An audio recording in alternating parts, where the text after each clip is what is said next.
présenté, Thibaut Weber, je suis secrétaire national du Parti Socialiste. Je suis Pierre Barraud, je suis sénateur du Val d'Oise, groupe communiste républicain, citoyen et Kanaki. Thomas Porte, je suis député pour la France Insoumise. Claire Bornet, secrétaire nationale de la FSU. Antonin Cavelle, donc secrétaire général de la CFDT Cheminot. Thierry Diard, secrétaire général de la CGT Cheminot. Julien Trocas, secrétaire fédéral Sudrail. Fabrice Charrière, secrétaire général adjoint UNSA Ferroviaire. Jean-François Julliard, directeur général de Greenpeace. Éric Touzeau, membre du bureau national de la gauche démocratique et sociale. Didier Lereste, président de la Convergence Nationale Rail, association qui regroupe 122 collectifs et comités d'usagers du rail. Bien, merci, mesdames et messieurs les journalistes, chers et chers amis. Merci donc d'avoir répondu favorablement à l'invitation du comité de vigilance ferroviaire à cette conférence de presse. Le comité de vigilance ferroviaire est donc une coordination de forces syndicales, politiques et associatives constituée en 2018 suite à la dernière réforme ferroviaire de cette même année. Ce comité a pour vocation de rassembler l'ensemble des forces disponibles et convaincues pour défendre le service public ferroviaire, qu'il soit de marchandises ou de voyageurs. Nous aurions évidemment tant à dire à propos de la situation du secteur ferroviaire en France et en Europe, tant sa dégradation est réelle, essentiellement due au choix politique de ces 30 dernières années, exacerbée par l'ouverture à la concurrence.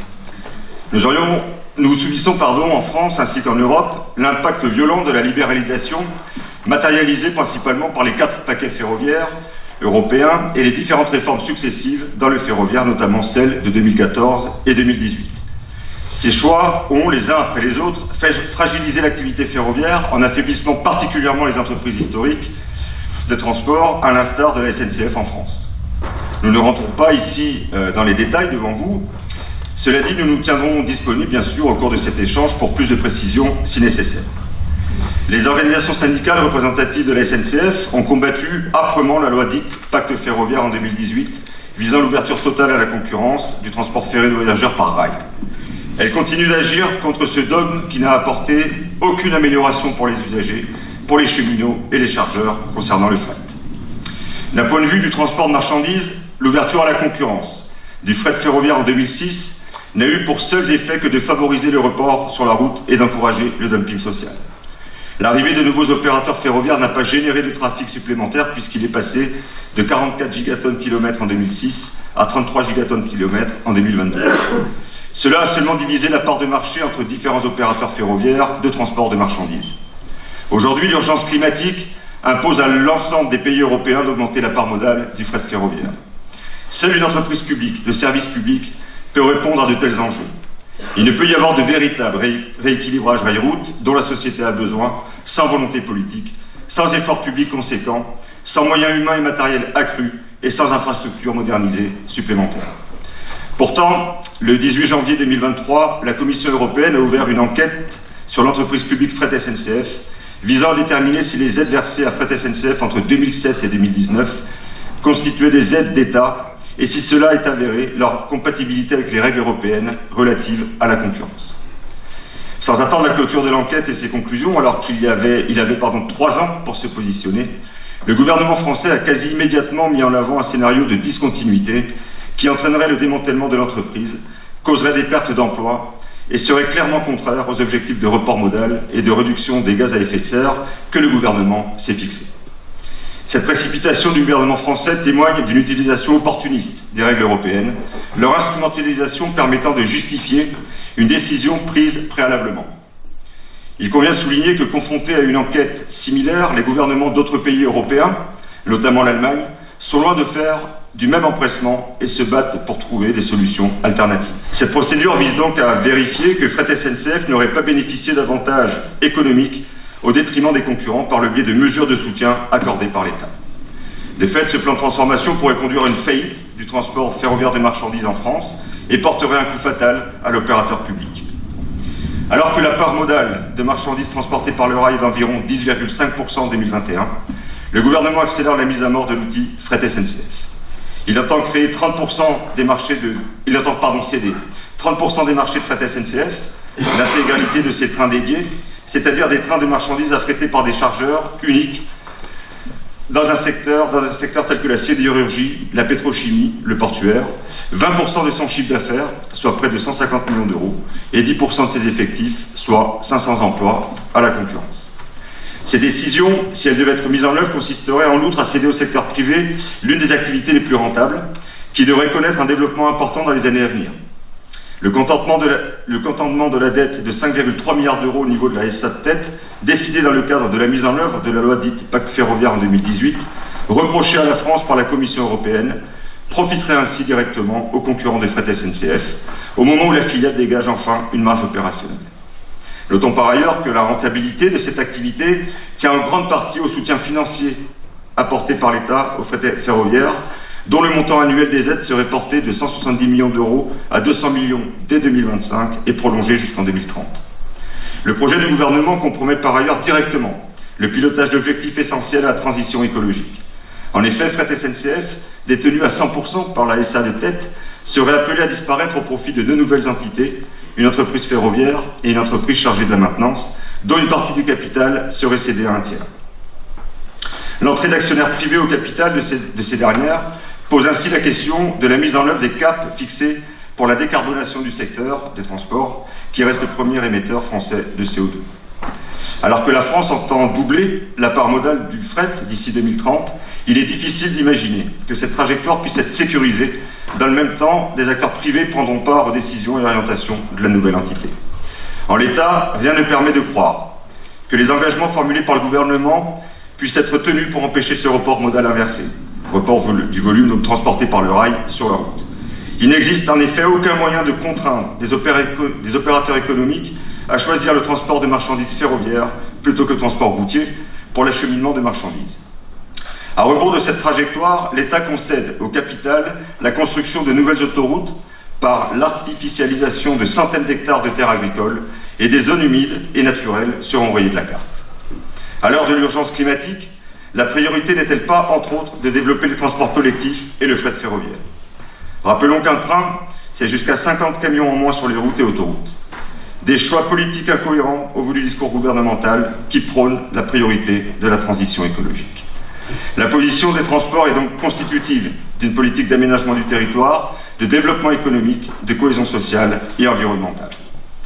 Face aux enjeux sociétaux et environnementaux, les logiques libérales mises en œuvre par les gouvernements successifs et les grandes entreprises conduisent à la casse du service public ferroviaire plutôt qu'à son nécessaire développement.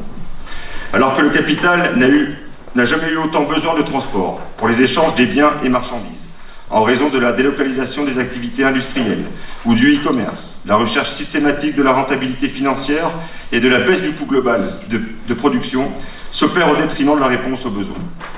La libéralisation du fret ferroviaire avec l'ouverture à la concurrence en 2006 a en définitive consisté au financement d'entreprises privées avec de l'argent public, à l'abaissement des conditions sociales des cheminots, à un report modal vers la route, sans faire l'économie d'un euro d'argent public, contrairement aux objectifs annoncés. Les parties prenantes du comité de vigilance ferroviaire proposent, comme première étape, d'exiger du gouvernement la tenue d'un moratoire, selon la recommandation numéro 27 du rapport parlementaire adopté le 13 décembre 2023 sur le sujet. Exige aussi la possibilité d'un repositionnement de fret SNCF dans un délai plus raisonnable sur les 23 flux que le plan de discontinuité impose de céder à la concurrence.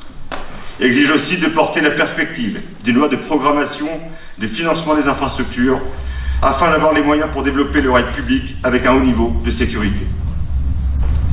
L'abandon du transport des marchandises par le fer au profit des règles du marché et aux logiques financières dominantes ont conduit au repli de ces activités. Choisir d'utiliser le rail pour transporter des marchandises permet le développement du tissu économique, qu'il soit agricole, industriel ou de services, avec l'implantation d'activités mieux réparties sur l'ensemble du territoire. L'efficacité du rail pour le transport de masse est un atout indispensable à l'approvisionnement des sites industriels, comme à la mise à disposition des produits finis, de matériaux, de produits, et est un facteur de cohésion et de désenclavement territorial. Le transport ferroviaire peut et doit jouer un rôle majeur pour l'ambitieuse et nécessaire relance industrielle et agricole, décarbonée en réduisant des émissions de gaz à effet de serre en conformité avec les objectifs du GIEC. Face à l'urgence sociale et climatique, dans un contexte de défis auquel nous sommes confrontés, nous sommes déterminés à lutter pour la réduction des émissions de gaz à effet de serre, donc GES. En France métropolitaine, nous savons que 30% des GES proviennent du secteur des transports. Le transport routier de marchandises et de voyageurs génère à lui seul 95% de ses émissions, en hausse constante de plus de 39% sur ces 3 dernières années. Les causes de cette augmentation sont en grande partie relatives aux choix stratégiques et politiques opérés. Cette décision de discontinuité et de risque de report modal inversé serait un délit environnemental au regard de la saturation des infrastructures routières.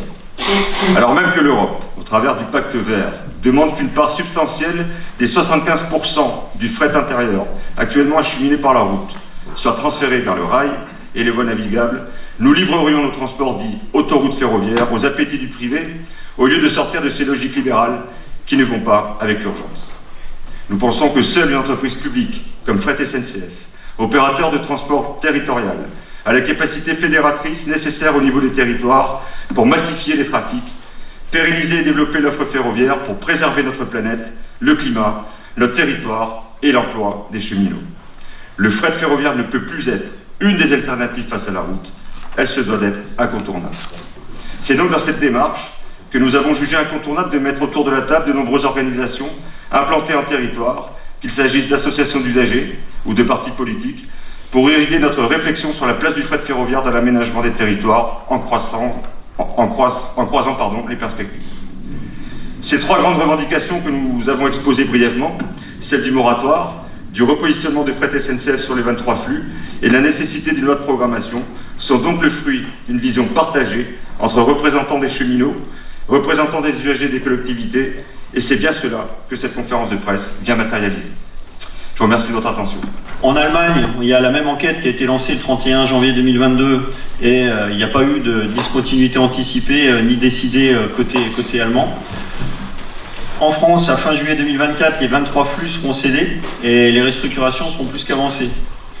Le plan du gouvernement de démantèlement de l'entreprise publique Fret SNCF sera bientôt achevé alors même que l'Europe n'en demandait pas tant. Le gouvernement et les dirigeants SNCF sont les seuls responsables du désastre social que vont subir les cheminots du fret.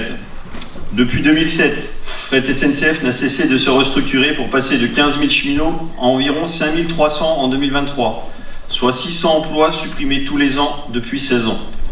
Pas une seule année et pas un seul mois depuis 2007 sans que quelque part en France il y ait une réorganisation sur le fret.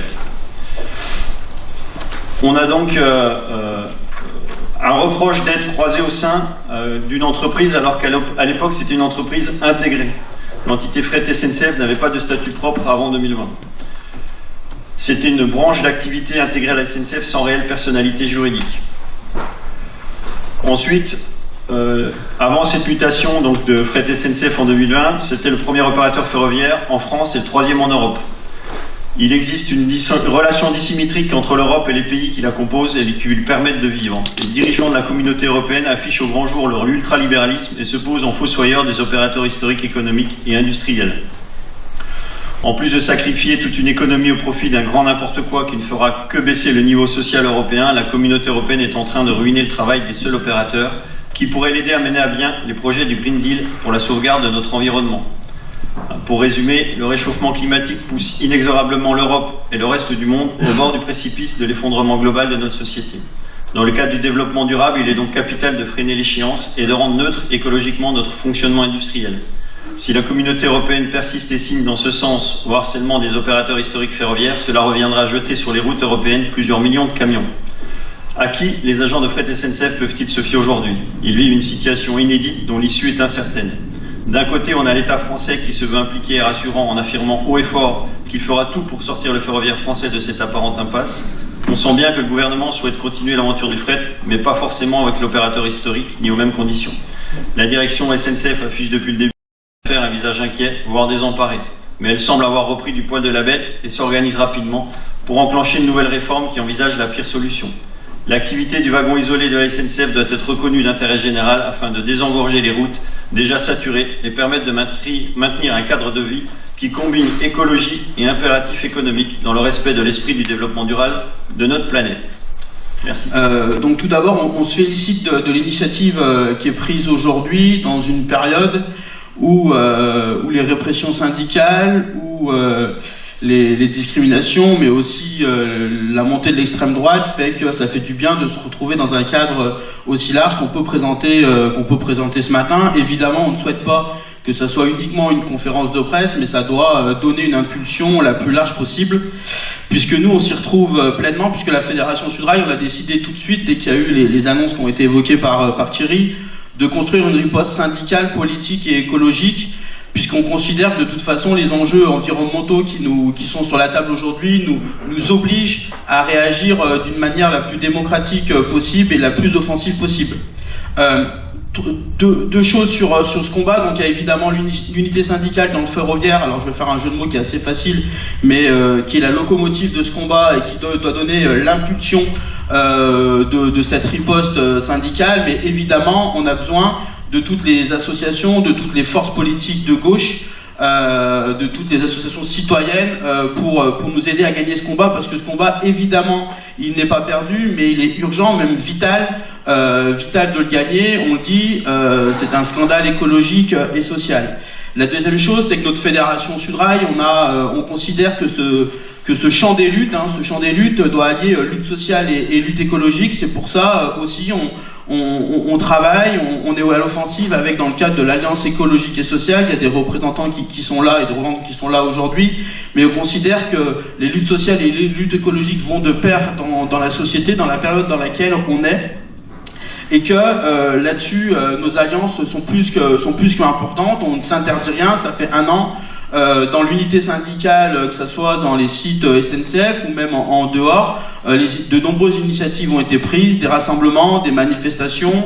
On a même mis de l'art, on a réalisé un clip, on a utilisé l'art pour mettre en avant ce combat. Nous sommes en légitime défense, on se considère en légitime défense, donc tous les coups sont possibles pour gagner. On le redit, ça a été insisté, le fret ferroviaire SNCF, l'opérateur ferroviaire, alors c'est sûr que ça va être difficile pour certains et certaines de faire du bashing cheminot en parlant de fret SNCF, mais il faut bien se mettre dans la tête que le fret SNCF, l'opérateur public, est le seul moyen de répondre aux enjeux. Ça a été dit par Thierry dans la présentation, avec son maillage territorial, avec ses moyens d'organisation, et évidemment avec les cheminots et les cheminotes qui sont attachés à faire rouler des trains fret depuis des années. On doit ne pas oublier évidemment la question sociale, ça veut dire la question de nos collègues, cheminots, cheminotes qui travaillent dans cette activité fret depuis des années. Ça a été dit pendant l'enquête parlementaire, il n'y a aucun travailleur ou travailleuse dans le pays qui a connu autant de restructuration, de maltraitance sociale par rapport à nos collègues qui sont dans cette activité. Donc ça, il faudra pas oublier. Et je finirai sur un dernier point, la lâcheté politique. La lâcheté politique face à ce scandale écologique et social. On a Clément Beaune, c'est lui qui est le fossoyeur de ce plan-là. Donc dans sa campagne aujourd'hui, il en parle très peu. Dans la campagne des européennes, voire pas du tout. Et alors nous, on va vous le dire aussi, parce qu'on pense que les enjeux sont importants. Le ministre des Transports actuel, les 4 fédérations l'ont rencontré, la fédération Sudrail l'a rencontré. Il veut que ça soit du off. Nous, on considère, vu les enjeux, c'est pas du off. Même lui, dans son bureau, nous dit que c'est une catastrophe, le plan de discontinuité, mais que de toute façon, on peut pas faire autrement, choisir entre la peste et le choléra. Et on pense qu'évidemment, cette lâcheté politique, on doit évidemment la combattre, et on a la possibilité, alors durant ce mois de mai, je sais qu'on y reviendra, de faire monter en puissance notre prise de conscience collective du caractère vital du défi climatique, et que le ferroviaire, les cheminots et les cheminotes, un service public dans des conditions sociales de haut niveau, et sont les seuls à pouvoir répondre à ces enjeux climatiques. Tout d'abord, effectivement, remercier les initiateurs de cette démarche et d'avoir réussi à fédérer l'ensemble des forces autour d'un mouvement évidemment qui est extrêmement important sur un sujet primordial qui est celui de fret et de fret SNCF tout particulièrement. Je souhaite simplement préciser que pour la CFDT cheminot, au-delà effectivement des combats communs que nous avons à mener et des méthodes communes que nous avons, chacun et chacune, nous avons aussi des éléments complémentaires à apporter. C'est ce que nous tâchons de faire côté CFDT cheminot avec un certain nombre de démarches, des démarches juridiques d'abord, en attaquant l'État, en attaquant la SNCF sur cette discontinuité que nous souhaitons par la voie judiciaire amener à une suspension. Je souhaite également indiquer que dans ce combat autour du fret ferroviaire, il y a une nécessité impérieuse et absolue à changer les mentalités, à changer la manière de voir, on pourrait dire de changer de paradigme. Il y a un élément absolument essentiel, c'est qu'on parle toujours du fret comme un coût. C'est faux. Le fret est un apport. Le fret est un apport commun, est un apport collectif. L'exemple des externalités positives, donc à savoir ce que rapporte le fret, le démontre. Le fret est un bénéfice pour la collectivité. Il est impératif que dans le discours majoritaire qu'on peut entendre, on sorte de cette logique de coût pour aller vers une logique de bénéfice collectif, de bénéfice pour l'ensemble effectivement des citoyens, mais aussi évidemment de la planète. Et on le voit évidemment, aujourd'hui le principal défi que nous avons devant nous est un défi de report modal. C'est un report modal évidemment du fret ferroviaire vers la route, mais aussi un défi modal parce que ceux qui reprennent les 23 flux, ça a été évoqué, en abandonnent d'autres. Donc ça veut dire que quand vous faites ces trains-là, vous n'en faites plus d'autres. Donc de toute façon, c'est évidemment particulièrement mauvais pour la question de la transition énergétique ou encore de report énergétique, puisque les trains sont opérés pas forcément de manière électrique. Enfin, et j'en finirai là pour tenir le timing, nous avons devant nous une opportunité en termes de calendrier. Il y a des élections européennes qui arrivent, il est indispensable, il est impératif, et en tout cas c'est la voie vers laquelle s'engage la CFDT cheminot, d'interpeller les candidats, d'interpeller celles et ceux qui se présentent au suffrage sur leur capacité à faire du fret et de fret SNCF des opérateurs historiques un objet politique à part entière au niveau européen, un objet politique qui bénéficie d'un cadre légal et réglementaire, qui bénéficie également d'une fiscalité, d'un financement ad hoc, un outil qui soit un outil de réindustrialisation, un outil sur lequel on puisse travailler aussi sur la tarification, bref, de dire haut et fort que ceux et celles qui font le fret, le transport de marchandises et fret SNCF sont au service de la collectivité, apportent du bénéfice. Et pour cela, on doit reconnaître le fret comme un service essentiel. Celles et ceux qui le font comme concurrent à ce service essentiel, il faut qu'il y ait au niveau européen comme au niveau national une reconnaissance pleine et entière par un objet spécifique qui reconnaisse le fret. Merci. Oui, pour la CGT cheminot, je me sors un peu du cadre commun, mais tout en y étant très ancré, bien sûr. Donc pour la CGT, déjà se dire que oui, nous nous réjouissons aussi de cette alliance assez large. Il est pour nous important de pouvoir faire monter un peu la sauce sur ce sujet. Par contre, un point particulier que nous voudrions mettre un peu en avant, c'est ne pas dissocier la relance du transport de marchandises, mais du transport ferré en large. Et considérant le transport de marchandises, c'est la relance de l'industrie, c'est la question de la réindustrialisation du pays. Parce que évidemment, le fret, mais valable pour le transport de voyageurs, ne vit pas que pour lui-même. Donc ces deux points sont indissociables pour nous. Et en effet, ça a été dit par Thomas pour la CFDT, les échéances européennes doivent aussi mettre en exergue cet enjeu de réindustrialisation, de produire chez nous, pour éviter justement de faire parcourir un certain nombre de produits, de faire le tour de la planète avec un certain nombre de produits, alors qu'on peut fabriquer chez nous. Si je prends un seul exemple, celui de Valdune, la seule entreprise en France qui construit des essieux et des roues, notamment celle du futur TGV. Sans la bataille menée syndicalement, notamment par la CGT localement, cette entreprise allait être fermée sur exigence du gouvernement. Ce n'est pas le cas, elle va être maintenue. Typiquement, on est directement en lien avec une entreprise qui produit pour le ferroviaire en France et qui en plus, nonobstant quelques coûts supplémentaires, pourrait être raccordée au réseau ferré national pour irriguer le territoire d'un point de vue du matériel qu'elle fournit. On a aussi, parce que le combat est large, il est long, mais il peut paraître aussi des fois un peu lointain, on a la question du Perpignan-Rungis. Le Perpignan-Rungis, c'est une bataille que la CGT, mais pas seule, avec d'autres forces syndicales et associatives notamment et politiques, a mené récemment pour le maintenir en circulation. Un autre choix risque d'être fait, c'est de le supprimer. Nous souhaitons que cette bataille soit aussi un petit peu l'icône de ce qu'on veut entreprendre ensemble, parce que là, pour le coup, c'est quelque chose de réalisable et qu'on peut obtenir dans un laps de temps assez court. Et évidemment, un dernier point, pour nous, il y a un enjeu fondamental, c'est de remettre les moyens là où il faut, pour maintenir les lignes capillaires notamment existantes, nonobstant quelques réajustements bien sûr, les triages, avec la rouverture de triage type Grande-Synthe dans le nord, et les embranchements qui permettraient aux grandes zones logistiques et industrielles de raccrocher le réseau ferré national. Pour tout ça, on a un écho supplémentaire à pouvoir donner ensemble, c'est à la fin du mois, le 28 mai, puisque les 4 organisations syndicales de la SNCF ont organisé une large manifestation nationale des cheminots à Paris, soutenue par les syndicats européens. Ce sera une nouvelle étape pour remettre la question de la concurrence en large, puisque c'est cette bataille-là qui fait l'objet aussi du rassemblement devant vous, mais aussi de remettre le fret au cœur des enjeux. Donc le 28 mai, tout le monde est bien sûr invité à irriguer les rues de Paris. Évidemment, je me félicite moi aussi de cette initiative sur un cadre unitaire et large qui permet de partir à l'offensive, de s'inscrire à rebours du discours qui veut que tout est perdu, alors que les mobilisations, il faut les mener pour les gagner. Le fret, c'est un outil essentiel qui est au cœur des enjeux écologiques, d'aménagement du territoire, de réindustrialisation, qui permet de redynamiser des territoires avec la puissance publique. Mais c'est aussi l'illustration de ce qu'est le gouvernement d'Emmanuel Macron, c'est-à-dire beaucoup de mots et peu d'actes concrets. En 2021, Emmanuel Macron avait dit « Nous allons relancer le fret ferroviaire ». Quelques semaines après, son Premier ministre, Jean Castex, avait dit « Lui aussi, nous allons mettre des mesures concrètes pour le fret ». L'ancien ministre Djebari avait dit en 2022 « Nous allons mettre des millions et des milliards d'euros sur le fret ». Pas plus tard qu'en juillet 2023, Clément Beaune avait annoncé le doublement de la part modale du fret ferroviaire en France. Aujourd'hui, le seul acte concret du gouvernement d'Emmanuel Macron pour le fret ferroviaire, c'est la procédure de discontinuité qui a été annoncée après simplement quelques mois de discussion qui acte la liquidation de l'opérateur ferroviaire public historique. Moi j'insiste sur le côté écologique qui nous permet d'établir un rapport de force et d'aller toucher très largement des centaines et des milliers de citoyens qui aujourd'hui ne supportent plus de voir des murs à camions défiler au cœur de leur village, au cœur de leur territoire. S'attaquer au fret ferroviaire et le faire disparaître, c'est quelque part condamner des gens à ne plus vivre dans ce pays. En 2021, Santé publique France dit que 44 000 personnes sont décédées prématurément pour cause de pollution. C'est 10 000 en Ile-de-France. En Europe, c'est 230 000.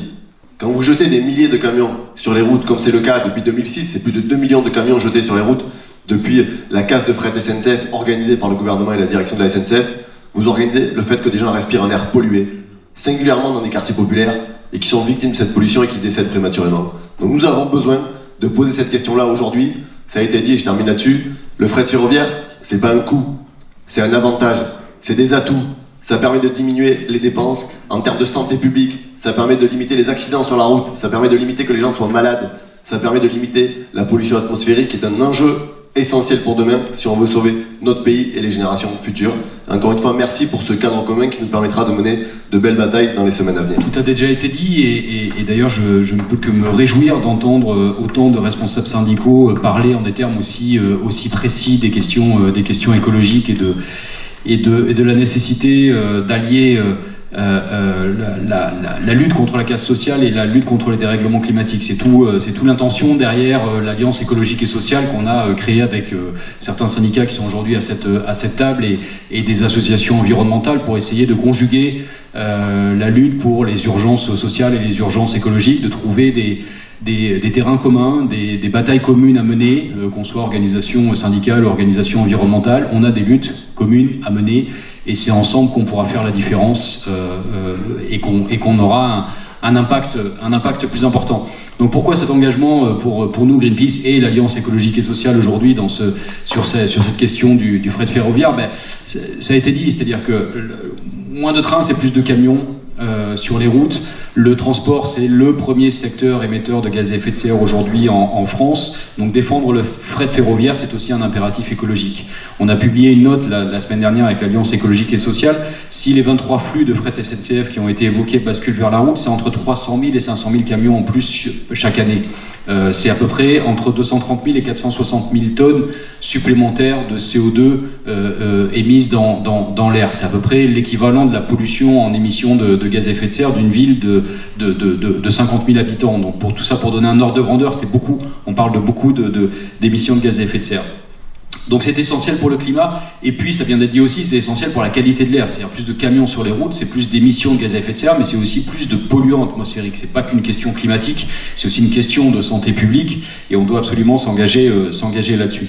Donc tout ça pour dire que nous, on est pleinement engagés en tant qu'organisation environnementale, en tant que membre de l'Alliance écologique et sociale, qu'on soutient bien sûr les 3 demandes qui ont été faites, notamment celle d'un moratoire, qu'on poursuivra cet engagement à vos côtés. C'est vous qui êtes bien sûr en première ligne dans ce combat-là, mais nous on apportera tout ce qu'on peut apporter dans cette lutte-là. Et puis c'est essentiel aussi que nos audiences, nos publics, organisations écolo, organisations environnementales, prennent conscience aussi de la nécessité de s'engager sur des terrains comme celui-là. C'est quelque chose d'assez nouveau, d'assez récent, mais on voit bien à chaque fois qu'on en parle que nos audiences sont sensibles à cette question-là, s'y intéressent et comprennent bien la nécessité, à travers la défense du fret ferroviaire, de s'engager sur des luttes sociales et écologiques qui, encore une fois, comme je l'ai dit, doivent être travaillées ensemble. Donc merci beaucoup. Nous, à la FSU, nous sommes venus dire notre soutien à cette lutte et ces revendications qui sont importantes pour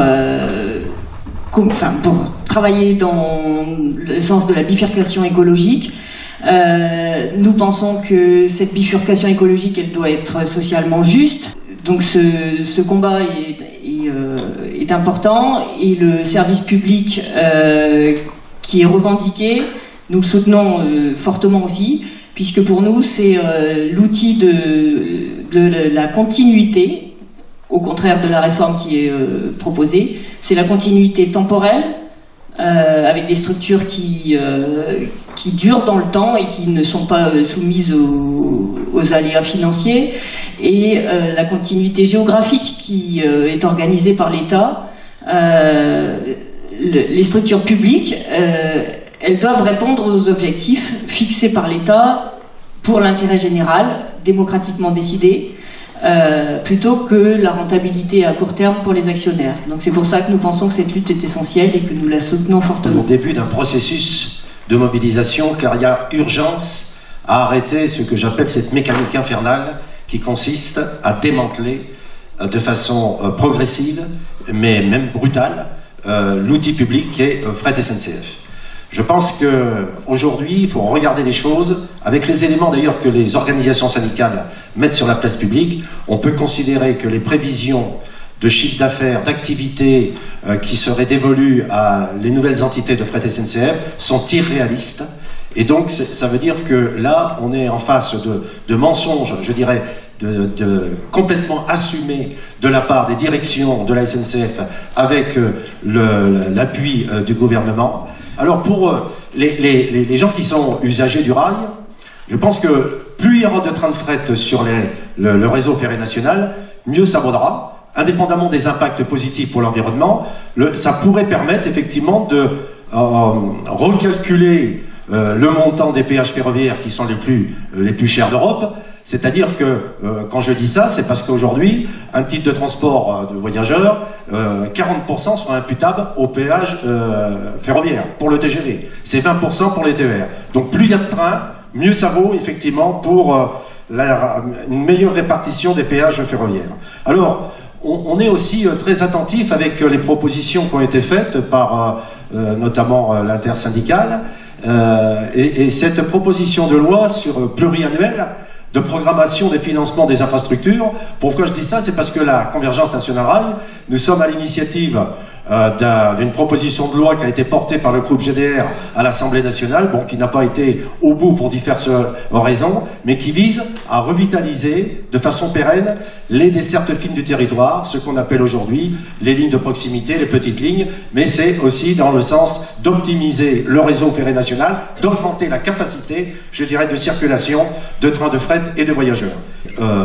Au niveau des décideurs politiques, la question c'est, est-ce que c'est la concurrence tous azimuts, quel qu'en soit le prix pour le climat, les usagers, la collectivité, les personnels, ou est-ce qu'à un moment donné, on privilégie la défense de l'environnement avec l'utilisation d'un outil public qui est le fret SNCF, parce que c'est ça qui est posé aujourd'hui dans le débat public. Donc là, il y a effectivement un axe d'action à mener. Et j'en termine sur des propositions. Par exemple, on a fait aussi un document, nous, au niveau de la CNR, sur le développement du fret ferroviaire à partir de la connexion entre le rail et les ports de la façade atlantique. Parce que là, je pense aussi que c'est un lien à travailler pour développer le fret ferroviaire. Alors c'est qu'en tant que parlementaire, que ce soit d'ailleurs à l'Assemblée nationale ou au Sénat, on a pu voir arriver un certain nombre de lois qui sont des lois qui font plus qu'interroger, parce que l'ouverture à la concurrence de la RATP, qui est arrivée au mois d'octobre de l'année dernière, avec un démantèlement quand même d'un outil de transport en commun historique sur la région Île-de-France, qui des mots de la fin de la bouche de Valérie Pécresse a été faut découper ça en 12 lots, faut challenger les opérateurs de façon à améliorer, enfin voilà, faire moins cher et mieux. Bon, on voit quelques mois après que c'est catastrophique, que les sujets sont nombreux en termes de dysfonctionnement et qu'on est vraiment sur des sujets de moins-disant social et de moins-disant technique. On a les bus tombent en panne, il n'y a pas de chauffeur, enfin voilà, c'est catastrophique. Et donc on a des exemples aujourd'hui qui montrent bien que ces choix politiques sont absolument contre-productifs par rapport à la nécessité de décarbonation, de faire en sorte qu'il y ait moins de camions, moins de véhicules légers sur nos routes. Le problème est ailleurs, et le problème est là, du côté de matériels roulants qui sont en état épouvantable, de sillons qui sont malheureusement mal entretenus depuis des décennies, et que les suppressions de postes qui se sont étalées sur plusieurs décennies aussi ont dégradé fortement les capacités des agents à faire leur travail.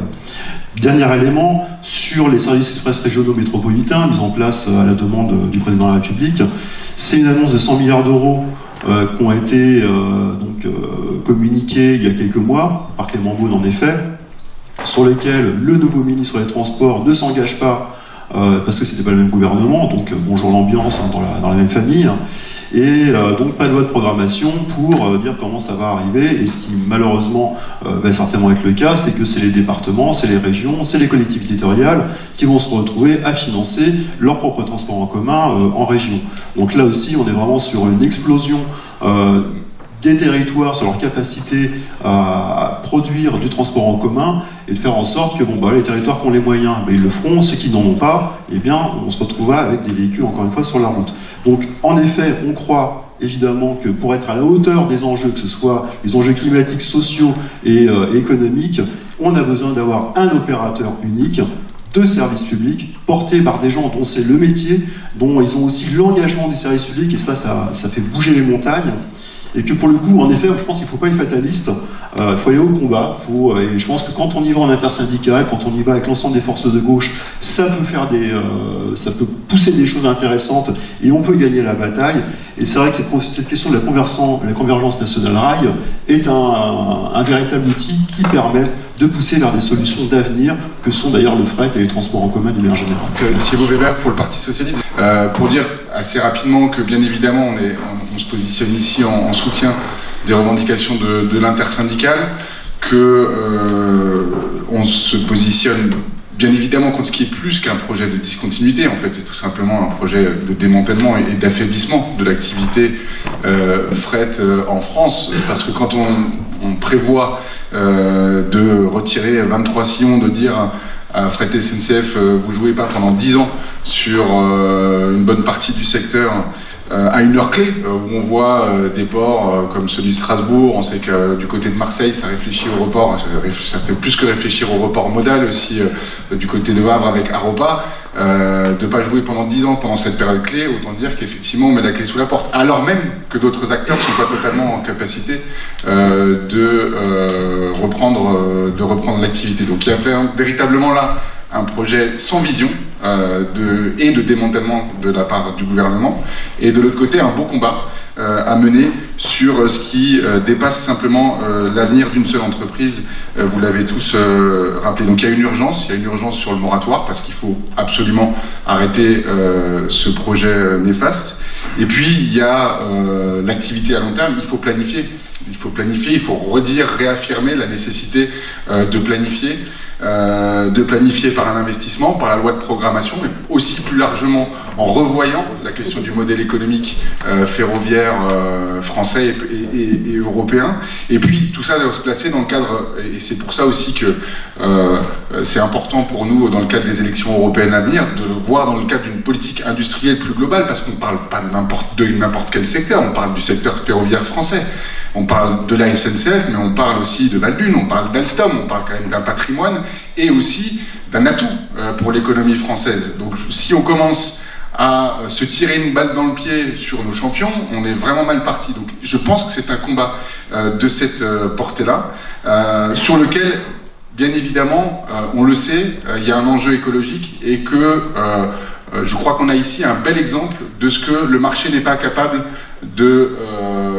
d'adresser comme solution. Bien évidemment, sur la question des wagons isolés, sur la question de la rénovation du réseau, il faut de l'investissement public. Et là-dessus, il va falloir remettre sur le métier les règles européennes en matière de concurrence. C'est la DG Compétition qui, au niveau européen, a tenté cette enquête. Il faut un combat au niveau européen aussi pour s'assurer que quand il y a des investissements nécessaires, que les acteurs privés ne seront pas et ne seront pas en capacité de porter et ne feront pas, il faut pouvoir faire en sorte que la puissance publique puisse les apporter. Donc, on sera présent le 28 mai, on sera présent derrière les organisations syndicales. Et je terminerai juste en disant que voilà, je tenais à le noter, c'est un beau combat, c'est un combat qui sera difficile, mais c'est un beau combat, c'est un combat qui est syndical, c'est un combat qui est juridique aussi, c'est un combat qui est politique, mais c'est un beau combat parce que au-delà de la défense simplement d'une entreprise, vous défendez la capacité de notre pays, peut-être de l'Europe de manière générale, à faire sa transition écologique. Donc en cela, c'est quand même un combat optimiste, et il n'y en a pas beaucoup dans le moment, et je tenais à le souligner. Sur notre pays, l'ombre brune de l'extrême droite, il est important, dans ce contexte, que les associations, les syndicats, les partis qui se réclament du progrès social et de l'écologie puissent se rassembler et mettre en avant ce qui les rassemble, leur convergence. Ça, je crois que c'est important, y compris par rapport à l'opinion publique. Et donc, le prochain rendez-vous sera la manifestation qui a été annoncée, donc là, le 28 mai, des syndicats de cheminots français, mais avec la participation de la Fédération européenne des transports. À cette occasion, il faut que l'arc de rassemblement qui a lieu aujourd'hui, eh bien, se perpétue à nouveau. Et c'est comme cela que l'on pourra faire front aux mesures prises aujourd'hui par le gouvernement pour casser Fret SNCF, ce que nous ne voulons pas. Et je crois que nous pourrons le faire reculer.